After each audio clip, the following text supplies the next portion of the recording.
Hello everyone, एक बार फिर से आप सभी का बहुत मोस्ट वेलकम है हमारे यूट्यूब चैनल सक्सेस मंत्रा बाय दीपक राय सर में। जैसा कि आप सभी को पता है कि हम आपके लिए पॉलिटी के क्वेश्चंस की सीरीज़ करा रहे हैं। आज उसी सीरीज़ में हम आपके लिए लेकर के आए हैं पॉलिटी के बहुत ही इंपॉर्टेंट क्वेश्चन जो कि आपके एग्जाम के लिए बहुत ही ज़्यादा हेल्पफुल हो सकते हैं। तो वीडियो को लास्ट तक देखिएगा एंड अगर हमारे चैनल पर न्यू है तो हमारे चैनल को सब्सक्राइब ज़रूर करिए। और साथ ही साथ अभी तक आप हमारे टेलीग्राम चैनल से नहीं जुड़े हैं तो वीडियो के डिस्क्रिप्शन बॉक्स में हमारे टेलीग्राम चैनल का लिंक है, वहाँ से जा करके आप हमारे टेलीग्राम चैनल से भी जुड़ जाइए। जो भी इंपॉर्टेंट अपडेट आपके लिए होती है वो आपको टेलीग्राम चैनल पर प्रोवाइड की जाती है। तो चलिए हम अपनी वीडियो को स्टार्ट करते हैं।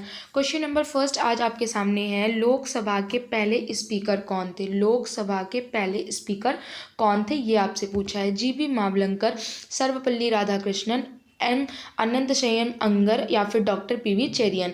आपको बताना है कि इसमें से लोकसभा का पहला स्पीकर कौन था। तो आपको याद रखना है कि जीवी मावलंकर जो थे वो लोकसभा के पहले स्पीकर थे। साथ ही साथ अगर आपसे देखिए जो भी चीज़ें प्रथम होती हैं वो चीज़ें आपसे बहुत ही ज़्यादा पूछी जाती हैं। तो ऐसी चीज़ों को बिल्कुल भी इग्नोर मत करिए कि जैसे विश्व में जो प्रथम है या फिर भारत में जो प्रथम है, इन चीज़ों से रिलेटेड जो भी फैक्ट होते हैं वो हम आपको कवर करवाएंगे ताकि एग्ज़ाम में जो इसके अकॉर्डिंग जो भी चीज़ें आती हैं वो आप बिल्कुल भी मिस ना करें। और अगर हम बात करें जीवी मावलंकर की, तो जीवी मावलंकर जो है 1952 से 1956 तक, कब तक? 1952 से 1956 तक अपने पद पर जो है आसीन थे। एग्जैक्ट डेट की बात करें तो 15 मई 1952 से 27 फरवरी 1956 तक ये क्या थे? लोकसभा के प्रथम अध्यक्ष या फिर स्पीकर थे। और कौन थे? तो आप कहेंगे जीवी मावलंकर थे। बढ़ते हैं अपने नेक्स्ट क्वेश्चन पे। नेक्स्ट क्वेश्चन है हमारे सामने question number second. Question number second आपसे कह रहा है कि भारत में निम्न में से किस लोकसभा अध्यक्ष का कुल कार्यकाल सर्वाधिक रहा है? यानी ऐसा कौन सा लोकसभा अध्यक्ष है, कौन सा लोकसभा स्पीकर है जिसका कार्यकाल सबसे ज़्यादा रहा है? Doctor GS Dhillon, doctor Balram Jakhar, Shrimati Meira Kumar या फिर श्री हुकुम सिंह।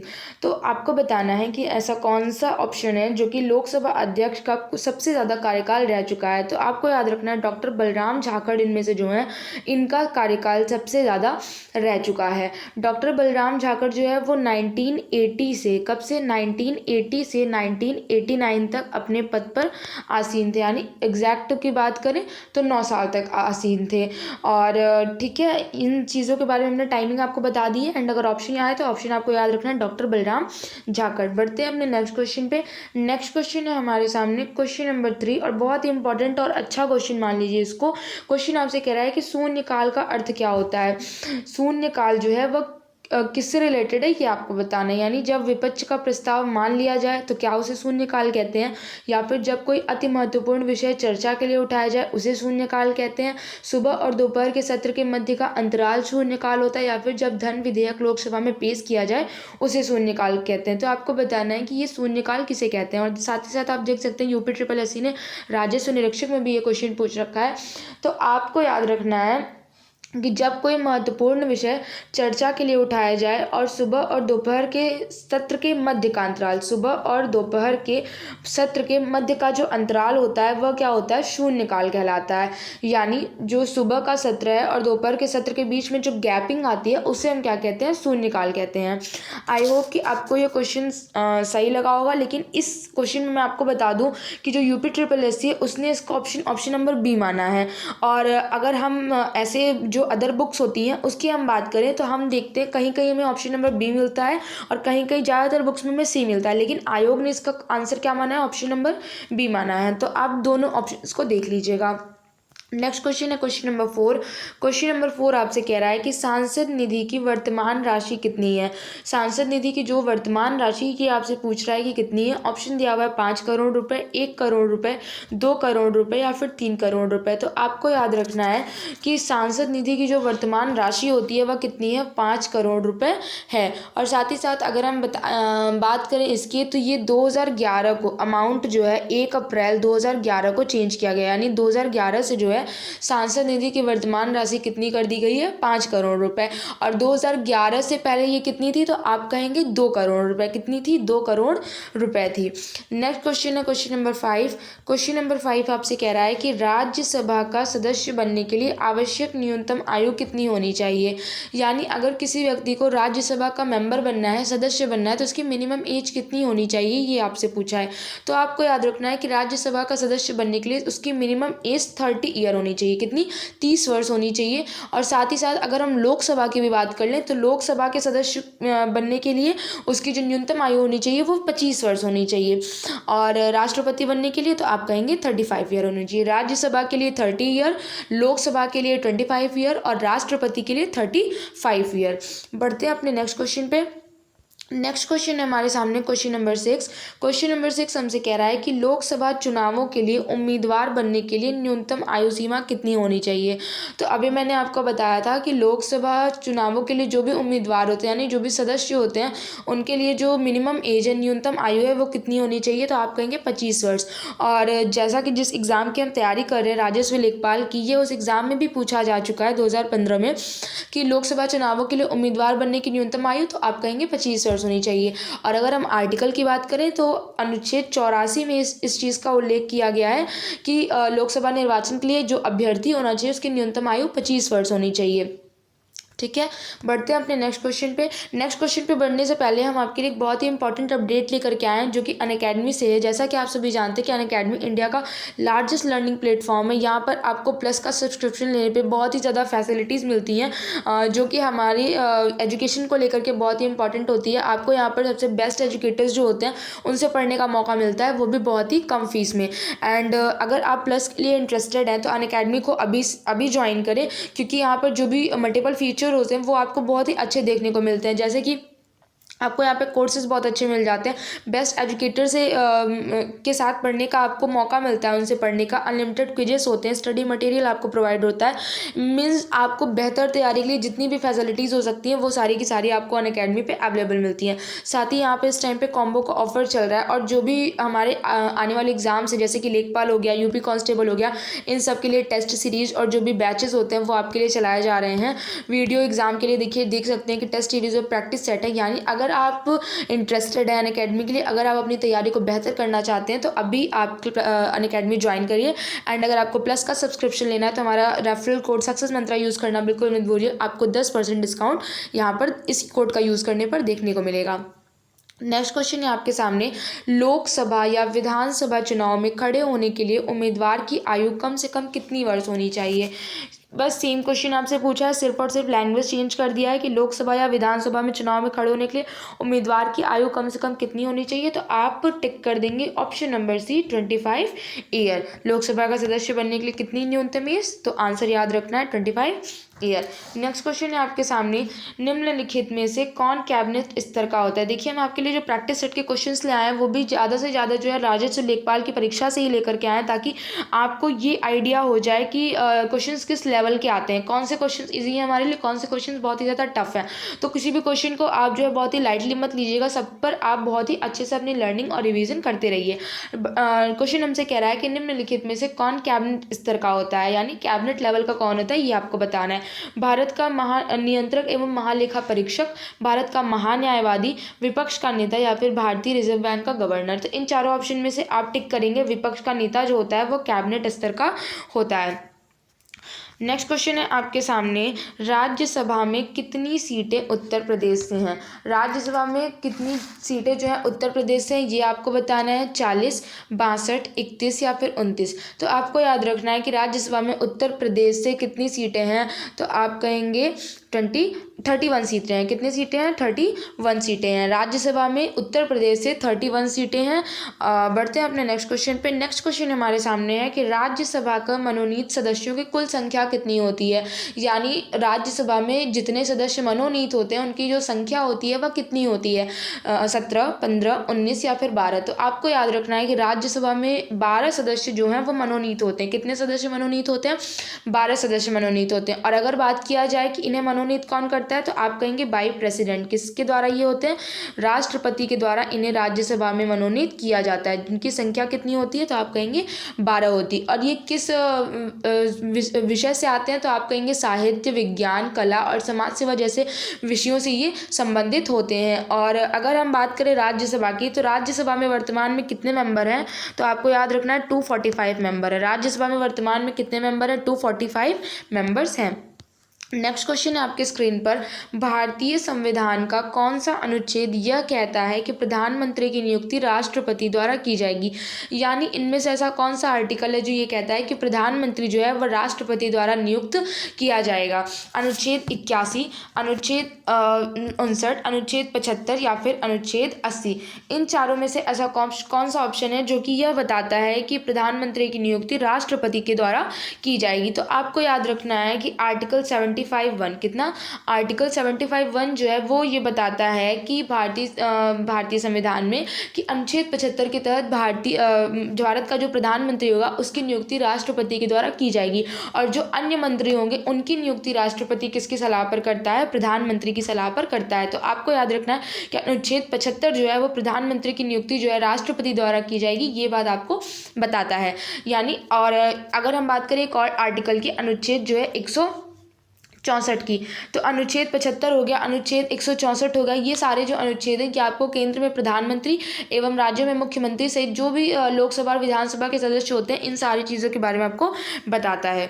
बढ़ते हैं अपने नेक्स्ट क्वेश्चन पे। नेक्स्ट क्वेश्चन हमसे कह रहा है कि निम्न में से किसने कभी भी भारत के उप प्रधानमंत्री के रूप में कार्यभार नहीं संभाला है? इनमें से ऐसा कौन सा ऑप्शन है जिसने कि भारत के उप प्रधानमंत्री के रूप में कभी भी कोई कार्यभार नहीं संभाला है? मोरारजी देसाई, वीपी सिंह, देवीलाल या फिर लालकृष्ण आडवाणी। तो आपको याद रखना है कि वीपी सिंह ने कभी भी उप प्रधानमंत्री के रूप में अपना कार्यभार नहीं संभाला है। ये क्या थे? ये 1989 से, वीपी सिंह की अगर हम बात करें तो ये 1989 से 1990 बहुत ही कम टाइम तक ये थे। 2 दिसंबर 1989 से 10 नवंबर 1990 तक ये भारत के प्रधानमंत्री रह चुके हैं। और अगर हम बात करें मोरारजी देसाई की, तो मोरारजी देसाई कब से कब तक रहे हैं? 1967 से 1969 तक। ये भी लगभग 2 सालों तक जो है प्रधानमंत्री के पद पर आसीन रहे, भारत के उप प्रधानमंत्री के पद पर आसीन रह चुके हैं। और अगर हम बात करें देवीलाल की, तो देवीलाल जो है 1989 से 1991 तक उप प्रधानमंत्री के पद पर आसीन रह चुके हैं। और अगर हम बात करें लाल कृष्ण आडवाणी की, तो लाल कृष्ण आडवाणी जो है 2002 से 2004 तक। कब तक? 2002 से 2004 तक। ये जो ऑप्शंस मैंने आपको बताया, मोरारजी देसाई, देवीलाल या फिर लाल कृष्ण आडवाणी का, ये चारों का, इन तीनों का कार्यकाल जो है वह उप प्रधानमंत्री के पद के लिए हमने आपको बताया है। और टिक करेंगे आप ऑप्शन नंबर सी, जो कि वीपी सिंह है। वीपी सिंह ने कभी भी उप प्रधानमंत्री के रूप में कार्य नहीं किया है। बढ़ते हैं अपने नेक्स्ट क्वेश्चन पे। नेक्स्ट क्वेश्चन हमसे कह रहा है कि भारत के प्रथम गृह मंत्री कौन थे? भारत के प्रथम जो है होम मिनिस्टर कौन थे, ये आपसे पूछा जा रहा है। गोविंद वल्लभ पंत, सरदार पटेल, बाबू जगजीवन राम या फिर मोरारजी देसाई। तो आपको याद रखना है कि भारत के पहले गृह मंत्री की अगर हम बात करें तो सरदार वल्लभ भाई पटेल थे। इन्हें जो है भारत का लौह पुरुष भी कहा जाता है, यानी आयरन मैन ऑफ इंडिया भी हम इन्हें कहते हैं। इनका जो है उपनाम क्या है? आयरन मैन ऑफ इंडिया के नाम से भी हम इन्हें जानते हैं। और ये भारत के प्रथम जो है गृह मंत्री यानी होम मिनिस्टर रह चुके हैं। ये भारत के पहले उप प्रधानमंत्री भी रह चुके हैं। अगर आपसे पूछे कि भारत का पहला उप प्रधानमंत्री कौन था, तो भी आप ऑप्शन टिक करेंगे सरदार वल्लभ भाई पटेल। और इनको जो कार्यकाल था वो कब से कब तक था? 1947 से 1950 तक था। कब तक था? 1947 से 1950 तक था। बढ़ते हैं अपने नेक्स्ट क्वेश्चन पे। नेक्स्ट क्वेश्चन है हमारे सामने कि सर्वोच्च न्यायालय के न्यायाधीश पद पर नियुक्ति के पात्र बनने के लिए किसी जज को उच्च न्यायालय के न्यायाधीश के रूप में कितने वर्षों की सेवा आवश्यक होती है? यानी किसी को अगर सर्वोच्च न्यायालय का न्यायाधीश पद पर नियुक्त होना है तो उसके लिए उसको उच्च न्यायालय के न्यायाधीश के रूप में कितने साल तक जो है सेवा आवश्यक होती है? तो आपको याद रखना है कि 5 वर्ष मिनिमम जो टाइम होता है वो आपका 5 वर्ष होता है। यानी सर्वोच्च न्यायालय के न्यायाधीश की नियुक्ति जो है भारत के राष्ट्रपति के द्वारा होती है, ये बात आपको पता होनी चाहिए। और साथ ही साथ न्यायाधीश पद पर नियुक्त होने के लिए कम से कम 5 वर्ष जो है उच्च न्यायालय में न्यायाधीश, या फिर 10 वर्ष अगर 5 वर्ष उच्च न्यायालय में न्यायाधीश हैं तो भी, या फिर अगर 10 साल तक वह जो है अधिवक्ता के रूप में कार्य किए होने चाहिए। 5 वर्ष जो है न्यायाधीश के पद पर, या फिर 10 वर्ष अधिवक्ता के रूप में कार्य करना आवश्यक होता है। बढ़ते हैं अपने नेक्स्ट क्वेश्चन पे। नेक्स्ट क्वेश्चन आपसे कह रहा है कि भारत के उच्चतम न्यायालय की प्रथम महिला न्यायाधीश कौन थी।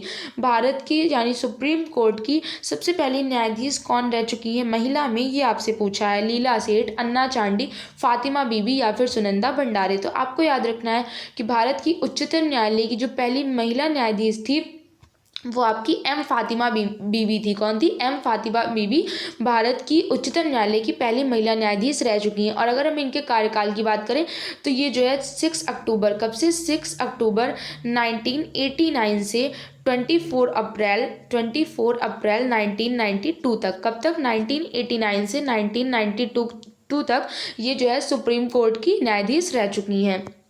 बढ़ते हैं अपने नेक्स्ट क्वेश्चन पे।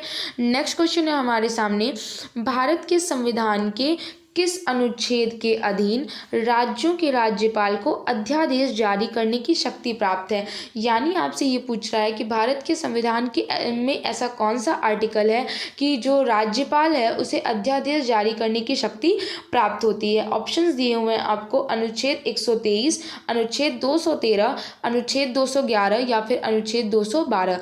तो आपको याद रखना है कि जो राज्यपाल होता है उसे अनुच्छेद 213 के तहत, किसके तहत? अनुच्छेद 213 के तहत जो है अध्यादेश जारी करने की शक्ति होती है। और अगर हम बात करें अनुच्छेद 123 की, तो अनुच्छेद 123 जो होता है ये प्रेसिडेंट के अध्यादेश के लिए यानी राष्ट्रपति के अध्यादेश से रिलेटेड होता है। अगर आपसे ऑप्शन में क्वेश्चन में पूछा जाए कि राष्ट्रपति जो है अध्यादेश किस अनुच्छेद के अंतर्गत जारी करता है, तो आप टिक लगाएंगे अनुच्छेद 123।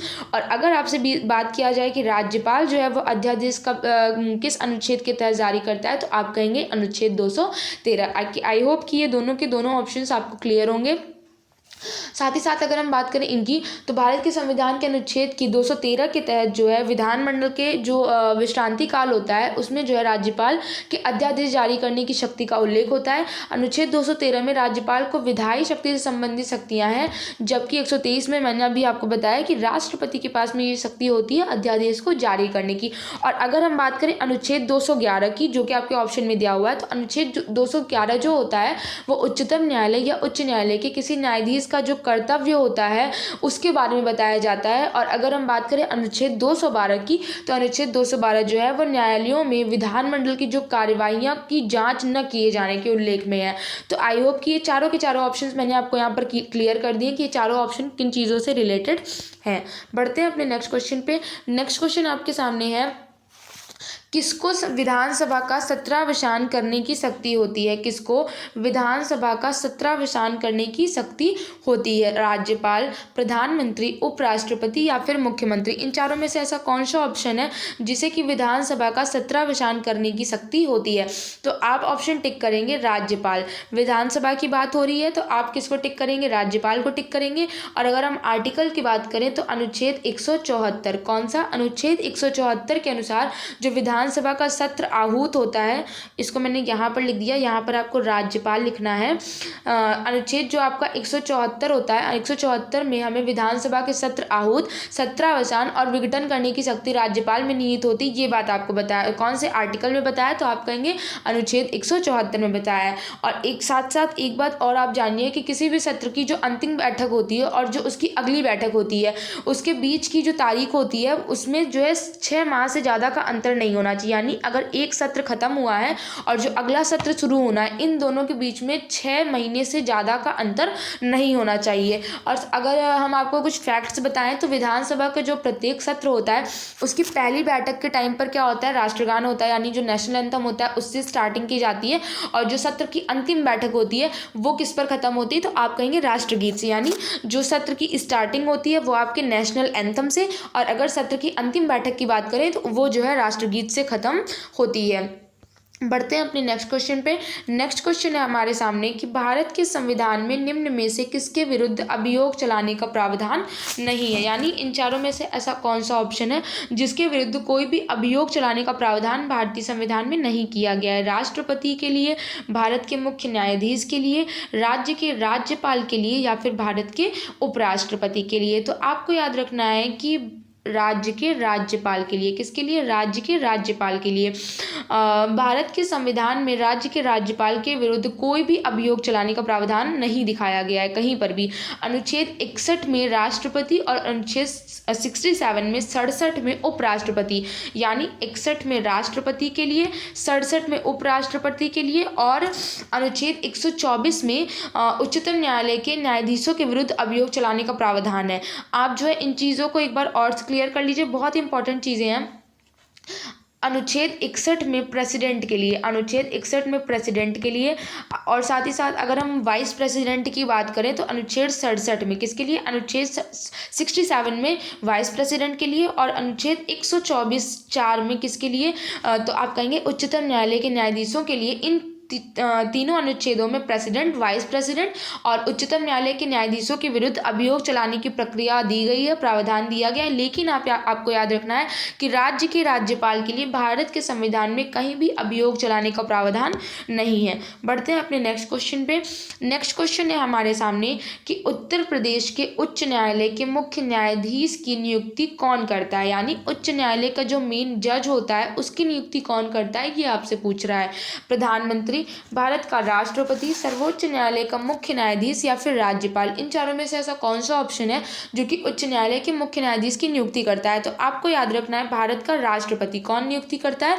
भारत का राष्ट्रपति करता है। किसी भी प्रदेश में उच्च न्यायालय के जो मुख्य न्यायाधीश की नियुक्ति होती है वो भारत के राष्ट्रपति के द्वारा, भारत के मुख्य न्यायाधीश और संबंधित राज्य का जो राज्यपाल होता है उसके परामर्श के बाद करता है। यानी किसी भी हाईकोर्ट के मेन जज को नियुक्त करने के लिए राष्ट्रपति किसकी सलाह लेता है? तो आपको याद रखना है कि भारत के मुख्य न्यायाधीश की, और जो उस राज्य से संबंधित राज्यपाल है उसकी जो है सलाह लेता है किसी भी हाई कोर्ट के मेन जज को नियुक्त करने के लिए।